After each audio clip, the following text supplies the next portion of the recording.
Hi friends, எல்லாருக்கும் வணக்கம். இன்றைக்கி நம்ம சேனலில் என்ன வீடியோ பார்க்க போகிறோம் அப்படின்னு பார்த்தீங்கன்னா, இது வரைக்கும் சேவை மையத்தில் தான் போய் நம்மளோட ஆதாரோட கரெக்ஷன்ஸ்லாம் பண்ணிகிட்டு இருந்தோம். இந்த வீடியோவில் பார்த்தீங்கன்னா நம்மளோட ஆதார் எப்படி கரெக்ஷன் பண்ணுறது, நம்மளோட date of birth, name, address, gender இதெல்லாம் நாம் எப்படி சேவை மையத்துக்கு போகாமையே நாமளே எப்படி அப்டேட் பண்ணுறது, கரெக்ஷன் பண்ணுறது அதெல்லாம் இந்த வீடியோவில் பார்க்க போகிறோம். சேனலில் ஃபஸ்ட் டைம் வீடியோ பார்க்குற வியூவர் இருந்தீங்கன்னா மறக்காமல் நம்ம சேனலை சப்ஸ்கிரைப் பண்ணிவிட்டு பக்கத்தில் இருக்க பெல் பட்டனை கிளிக் பண்ணிவிட்டு ஆளுங்க நோட்டிஃபிகேஷனை செலக்ட் பண்ணிக்கோங்க. அப்போ தான் நான் போடுற வீடியோ எல்லாமே உங்களுக்கு உடனுக்குடன் நோட்டிஃபிகேஷனில் வரும். இப்போ வாங்க நம்ம வீடியோக்குள்ளே போவோம்.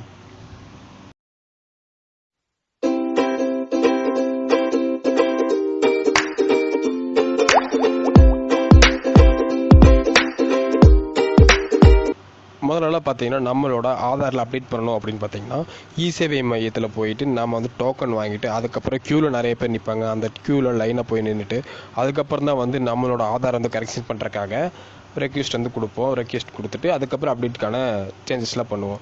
இது எதுக்கான வீடியோ அப்படின்னு பார்த்தீங்கன்னா, சேவை மையத்துக்கு போகாமே நாம் டேரெக்டாக நம்மளோட மொபைல் நம்பர் மட்டும் ஆதாரில் லிங்க் பண்ணியிருந்தால் போதும்.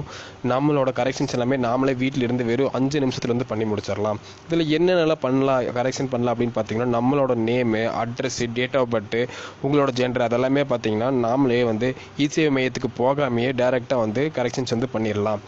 எதுக்காக இந்த மெத்தட் கொண்டு வந்தாங்க அப்படின்னு பார்த்தீங்கன்னா, சேவை மையத்தில் போய் நிறைய பேர் க்யூவில் நின்று வெயிலெல்லாம் நின்று டோக்கன் வாங்கி அதுக்கப்புறம் அப்டேட்டுக்கான ரெக்வெஸ்ட்டில் கொடுக்குறனால சென்ட்ரல் கவர்மெண்ட் பார்த்தீங்கன்னா இந்த மாதிரி சேவை மையத்துக்காக செல்ஃப் சர்வீசிங் போர்ட்டல் ஒன்று கொண்டு வந்தாங்க. இதுதான் நாமளே நம்மளோட ரெக்வெஸ்ட்டெல்லாம் சேஞ்ச் பண்ணிக்கிறதுக்காக ஒரு வெப்சைட் கொண்டு வந்தாங்க. இதுதான் நம்ம இன்றைக்கி பார்க்க போகிறோம். இதுக்காக ப்ராசஸிங் ஃபீஸ் எவ்வளோ அப்படின்னு பார்த்தீங்கன்னா, நீங்கள் டேரெக்டாக சேவை மையத்தில் போய் பண்ணினாலும் 50 ரூபா வாங்குவாங்க. அதே மாதிரி இதில் நாம் பண்ணாலும் 50 ரூபா பேமெண்ட் சென்ட்ரல் கவர்மெண்ட்டுக்கு கொடுக்கணும். இதுதான் இதுக்கான ப்ராசஸிங் ஃபீஸு.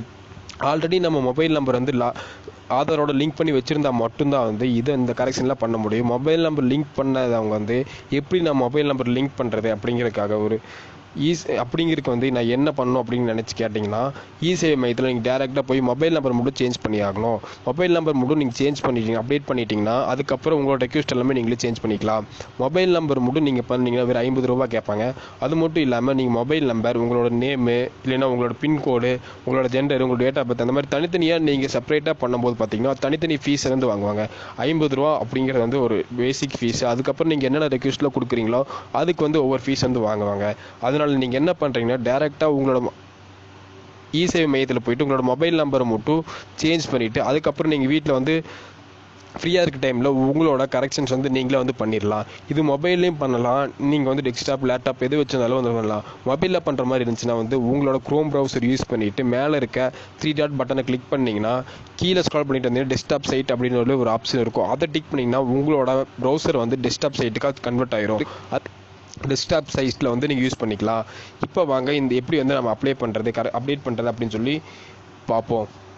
ஃபஸ்ட்டு நீங்கள் கூகுளில் போயிட்டு யுதை செல்ஃப் சர்வீசிங் போர்ட்டல் அப்படின்னு சொல்லி டைப் பண்ணுங்கள். டைப் பண்ணி சர்ச் பண்ணிங்கன்னா உங்களுக்கு அதுக்கான அஃபீஷியல் வெப்சைட் ஒன்று ஃபஸ்ட் லிங்க் ஒன்று கிடைக்கும். இதுக்கான லிங்க் நான் கீழே டிஸ்கிரிப்ஷனில் கொடுத்துருக்கேன். அந்த லிங்க்கை நீங்கள் கிளிக் பண்ணிவிட்டு டேரெக்டாக உள்ளே போய்க்கலாம். உள்ளே போனீங்கன்னா கீழே இதில் பார்த்தீங்கன்னா ப்ரொசீட் டு அப்டேட் ஆதார் அப்படிங்கிற பட்டன் ஒன்று ப்ளூ கலர் பட்டன் இருக்கும். அந்த பட்டன் நீங்கள் கிளிக் பண்ணிக்கோங்க. கிளிக் பண்ணி முடிச்சிட்டிங்கன்னா உங்களோட ஆதார் நம்பர் கேட்கும். நீங்கள் ஆல்ரெடி உங்களோட ஆதாரில் உங்களோட மொபைல் நம்பர் லிங்க் பண்ணியிருப்பீங்க. அந்த மொபைல் நம்பர் கையில் வச்சுக்கோங்க. ஏன்னா அந்த மொபைல் நம்பருக்கு தான் ஒரு ஓடிபி ஜென்ரேட் ஆகி வரும். இப்போ நான் என்னோட ஆதார் நம்பரை கிளிக் பண்ணிட்டேன். கிளிக் பண்ணி முடிச்சிடுவோம். கீழே பார்த்தீங்கன்னா ஒரு கேப்சா கோடு ஒன்று இருக்கும். அந்த கேப்சா கரெக்டாக பார்த்து என்டர் பண்ணிக்கோங்க.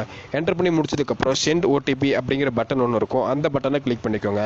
கிளிக் பண்ணி முடிச்சதுக்கப்புறம் பார்த்தீங்கன்னா நான் ஆதாரில் லிங்க் பண்ணியிருக்க மொபைல் நம்பருக்கு எனக்கு ஒரு ஓடிபி ஜென்ரேட் ஆகி வந்திருக்கு.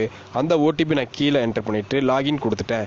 அடுத்தது பார்த்தீங்கன்னா நெக்ஸ்ட் பேஜுக்குள்ளே அப்டேட் டெமோகிராஃபிக் டேட்டா அப்படின்னு சொல்லி ஒரு பட்டன் இருக்கும். அந்த பட்டனை கிளிக் பண்ணிக்கோங்க. இதில் பார்த்தீங்கன்னா நீங்கள் என்னென்னலாம் சேஞ்ச் பண்ணலாம் அப்படிங்கிற ஆப்ஷன் கொடுத்துருப்பாங்க. நம்மளோட gender, address, name, date of birth, mobile number, email address, language இது எல்லாமே அப்டேட் பண்ணலாம். Mobile number, language, email address அதெல்லாம் பார்த்தீங்கன்னா நம்ம டேரெக்டாக போய் சேவை மையத்தில் தான் பண்ண முடியும். இப்போ பார்த்தீங்கன்னா என்னோட டேட் ஆஃப் பர்த் சேஞ்ச் பண்ணி காட்டுறேன். நான் டேட் ஆஃப் பர்த் செலக்ட் பண்ணிட்டேன். செலக்ட் பண்ணிவிட்டு கீழே பார்த்தீங்கன்னா ப்ரொசீட் அப்படிங்கிற பட்டன் ஒன்று இருக்கும். இதில் பார்த்தீங்கன்னா அக்ரிமெண்ட் ஒன்று கிடைக்கும். அதெல்லாம் படித்து பார்த்துட்டு கீழே டிக் பண்ணிவிட்டு ப்ரொசீட் கொடுத்துக்கோங்க. இதில் பார்த்தீங்கன்னா நெக்ஸ்ட் பேஜ் பார்த்தீங்கன்னா என்னோட கரெக்ட் டேட் ஆஃப் பர்த் வந்து நான் என்டர் பண்ணுறேன். என்டர் பண்ணி முடிச்சதுக்கப்புறம் கீழே பார்த்தீங்கன்னா ஒரு அப்லோட் வேலிட் டாக்குமெண்ட் ஒன்று கேட்பாங்க. இதில் வந்து நம்ம என்ன டாக்குமெண்ட் வச்சுருக்கீங்களோ அந்த டாக்குமெண்ட்டை வந்து நீங்கள் ஸ்கேன் பண்ணி வச்சுக்கோங்க. அந்த டாக்குமெண்ட்டோட சைஸ் என்ன அப்படின்னு பார்த்தீங்கன்னா 2 MBக்கு வந்து குறைவாக இருக்கணும் அப்படின்னு சொல்லுவாங்க. இந்த டாக்குமெண்ட் வந்து நான் அப்லோட் பண்ணுறேன். டாக்குமெண்ட் அப்லோட் பண்ணி முடிச்சதுக்கப்புறம் அந்த டாக்குமெண்ட்டோட சைஸ் 2 KB, அதே மாதிரி JPG, PNG, PDF இந்த ஃபார்மேட்டில் தான் இருக்கணும் அப்படின்னு சொல்லியிருக்காங்க. இப்போ நான் டாக்குமெண்ட் வந்து அப்லோட் பண்ணிட்டேன். அப்லோட் பண்ணி முடிச்சதுக்கப்புறம் கீழே பார்த்தீங்கன்னா ப்ரிவியூங்கிற பட்டன் ஒன்று இருக்கும். அந்த பட்டனை கிளிக் பண்ணிங்கன்னா நெக்ஸ்ட் பேஜுக்குள்ளே போய் உங்களோட டாக்குமெண்ட் வந்து வியூ ஆகி காமிக்கும்.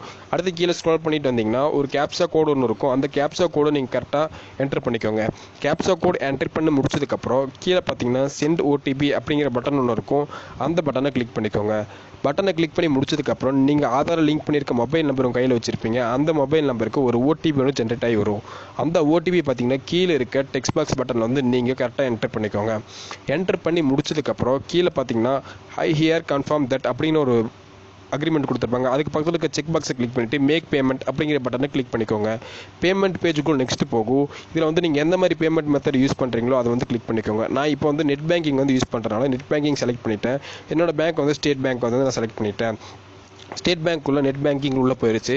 இப்போ பார்த்தீங்கன்னா என்னோட நெட் பேங்கிங் வந்து நான் ஓப்பன் பண்ணிட்டேன்.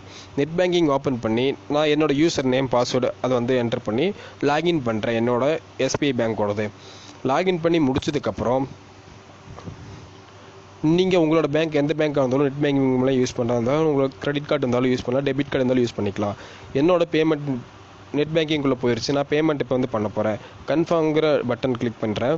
கன்ஃபார்ம்ங்கிற பட்டன் கிளிக் பண்ணி முடிச்சதுக்கப்புறம் இதில் வந்து எத்தனை ரூபாய் சார்ஜஸ் வாங்குறாங்க, அவங்களோட ரெஃபரன்ஸ் நம்பர், ஸ்டேட்டஸ் என்ன, அது எல்லாமே வந்துருச்சு. கிளிக் பண்ணி ஓகே கொடுத்ததுக்கப்புறம் உங்களுக்கு வந்து பேமெண்ட் வந்து முடிஞ்சிருக்கும். அடுத்தது பார்த்தீங்கன்னா கீழே ஸ்க்ரால் பண்ணிட்டு வந்தீங்கன்னா டவுன்லோடுங்கிற பட்டன் ஒன்று வரும். அந்த டவுன்லோட் பட்டன் எதுக்கு அப்படின்னு பார்த்தீங்கன்னா அது வந்து ஆதார் அப்டேட் பண்ணுறதுக்கு அக்னாலஜ்மெண்ட். அதை வந்து டவுன்லோட் பண்ணி வச்சுக்கோங்க.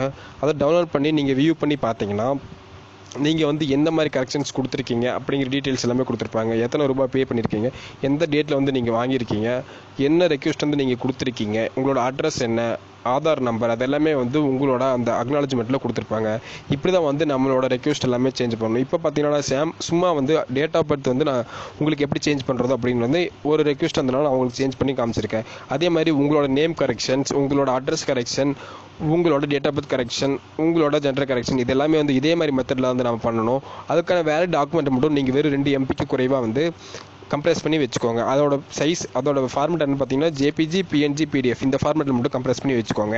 இதுதான் வந்து எப்படி ஆதார் வந்து நம்ம சேவை மையத்துக்கு போகாமல் நாமளே வந்து சேஞ்சஸ், அதாவது கரெக்ஷன் பண்ணுறது அப்படிங்கிறதுக்கான சொல்யூஷன். இது வரைக்கும் நீங்கள் வந்து சேவை மையத்தில் போய் லைனில் நின்று கரெக்ஷன் பண்ணிட்டு இருந்திருப்பேன், அப்டேட் பண்ணிட்டு இருந்திருப்பேன். இந்த வீடியோ பார்த்தவங்க பார்த்தீங்கன்னா நீங்களே வந்து அப்டேட் பண்ணிக்கலாம். நீ வந்து சேவை மையத்துக்கு நம்ம யாரும் போக வேண்டியது. இந்த வீடியோ உங்களுக்கு பிடிச்சிருந்ததுன்னா வந்து லைக் பண்ணுங்கள். உங்கள் ஃப்ரெண்ட்ஸ் ரிலேட்டிவ்ஸ் யாருக்காவது யூஸ்ஃபுல்லாக இருக்கும் அப்படின்னு நினச்சிங்கன்னா ஷேர் பண்ணுங்கள். அவங்கள நம்ம சேனலை மறக்காமல் சப்ஸ்கிரைப் பண்ண. உங்களோட சப்போர்ட் எனக்கு எப்போவுமே தேவை. இது மாதிரி உங்களுக்கு ஏதாவது வீடியோஸ் வேணும் அப்படின்னு நினச்சிங்கன்னா சேனலில் கமெண்ட் பாக்ஸில் கமெண்ட் பண்ணி டவுட்ஸ் கேளுங்க. இந்த வீடியோவில் ஏதாவது உங்களுக்கு சந்தேகம் இருந்தாலும் அதுக்காக கமெண்ட் பாக்ஸில் டவுட்ஸ் கேளுங்க. அதுக்கு நான் ரிப்ளை பண்ணுறதுக்கு ரெடியாக இருக்கேன். மீண்டும் இன்னொரு வீடியோவில் சந்திக்கிறேன். நன்றி, வணக்கம்.